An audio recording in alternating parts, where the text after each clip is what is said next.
Tuesday. I hope everybody is having a wonderful week. Everything is going well. Come on in. We got to keep the Diddy bopping going because this case goes on and on and on and on. More wild testimony came out at day 7 of Diddy's trial, so you know we have to cover that. And we also got to cover what Diddy bopping is. I think Diddy has started some new words alone just from this case. So let's talk about that a little bit more. But if you are not familiar with me, my name is Aries Rose, and welcome to Aries Rose TV. Here we talk about TV shows, streaming shows, movies, pop culture, world news, local news, politics, basically anything I find interesting, I come on and discuss with my Aries crew. So tonight we're going to be talking about day 7 of the Diddy trial because as you know here, we are following all updates that come out with this trial the entire time it is going on. So you don't have to go anywhere else. You can get all your updates here. We're also going to talk about George Wendt, who was Norm on Cheers, if you remember that show from back in the day. Fabulous classic show. He has passed away at the age of 76. And President Trump has told Walmart to eat the tariffs. Walmart recently came out and said that they will be raising their prices due to the tariffs still being too high. And President Trump has told them to eat the tariffs. So we're going to talk about that as well. So if you have not already done so, get your drinks, get your food, get your popcorn. Let's get ready and let's get into what is going on out here in these trending topics. So the first one we are going to talk about is President Trump telling Walmart to eat the tariffs. So tariffs have been a big deal, a hot button issue this year because tariffs went into effect that have never been at that level that well, at least they were ever, and they happened so suddenly that it just kind of made it very difficult for business owners to know which directions to go in. And the whole goal of these tariffs is to bring back manufacturing and building and making things in the United States. At least that's the goal that the president believes that these tariffs are going to achieve. But experts in these fields say that it's challenging to build the infrastructure and factories and everything that's needed in America in such a short time frame to realistically bring that back in a quick way where these items can be made in America, because in reality a lot of the stuff that we get comes from other countries. Not everything that you get here, sometimes even says American made, is 100% made in America. And that's just the reality of globalization.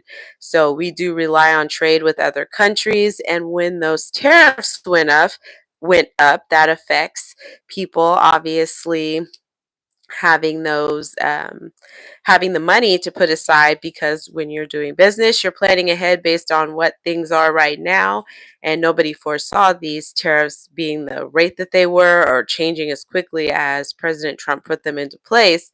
So in some ways I give business owners a little slack here, because this was something that really wasn't anything that they could have planned for. I don't know how you could have honestly known it was going to be what it was, but nonetheless, it's still going to affect us when the items start to come in that are tariffed based on what the current tariff is. We're going to take a quick pause here and get some comments from some folks here on the stream. We got Kirsten, welcome. Thank you so much for stopping, or Kristen, excuse me. Thank you so much for stopping by. I do not have a tornado warning. If you do, I hope you are somewhere safe and take care. And Adrian, welcome. Thank you so much for stopping by. If you have not already done so, let me know if you are part of the Aries crew by saying hashtag Aries crew in the comments. Let me know if you're a first-time watcher, leave first-time watcher in the comments. I want to give you a shout out for stopping by. Tamia, so cute. Welcome. Thank you so much for stopping by. And I hope your week is going well so far. And we're going to get back into this tariff situation. So the tariffs were the highest with China. They previously had 145% tariff that was put on goods from China. And right now it's on a 90-day pause. So it's been reduced down to 30%, I believe, which is still high, but it's not 145%, which was insane to me. So we'll see how this goes and what can be worked out between the two governments. I want to say that China is one of the top places that we do trading with and get a lot of items from. So that definitely impacts the items that we get here in the United States tremendously, since a lot of them come from there, if it's going to raise the prices that significantly. And we'll see if Walmart actually does anything with the president's request here to eat the tariffs. But to let's take a look at the information that they've put out about why they were going to be raising the prices. And this is reporting from CNBC. It says why Walmart decided to say it would raise prices and risk Trump's fury. So it's got some key points here, and we'll go over those after we hit this article. So it says last month, Walmart downplayed how much President Donald Trump's tariffs would affect its business in front of a large audience of investors. CEO Doug McMillon pointed to other challenging times that the company had weathered, like the aftermath of 9/11, and the CEO of its international business didn't even bring up trade during a panel with global corporate leaders. The largest U.S. retailer struck a much different tone Thursday on its earnings calls and in CNBC interviews about its quarterly results. The company warned that higher duties on imports would soon mean higher prices for shoppers. So a good chunk of Americans do their shopping at Walmart.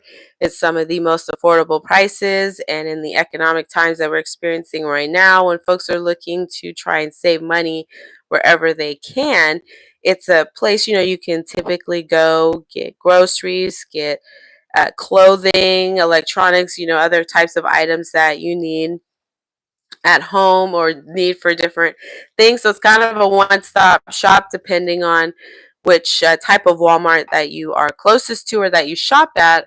I know a lot of Walmart supercenters, so you get the food and everything else that comes along with it. So really, you can do everything you need at one store. But the items where you get them from or where the company gets them from, is now going to affect that pricing, that low pricing that everybody enjoys about Walmart. And in times like this, I think it's going to be even tougher if they try to raise their prices when people are already struggling just to pay their basic needs. So I'm hoping that this doesn't go into effect, or if it does go into effect, it's a minor increase on prices. But, we'll have to see how that goes. Let's get back into the story here. And it says, quote, "We're pleased with the progress that's been made by the Trump administration on tariffs from the levels that were announced in early April," which was really high, "but they're still too high," end quote. CFO John David Rainey told CNBC in an interview. He added that Walmart is quote, "wired for everyday low prices, but the magnitude of these increases is more than any retailer can absorb," end quote. The discounter's remarks came with the risk of considering Trump's history of publicly attacking other companies or people perceived to oppose his agenda. And give me just a moment. Give me just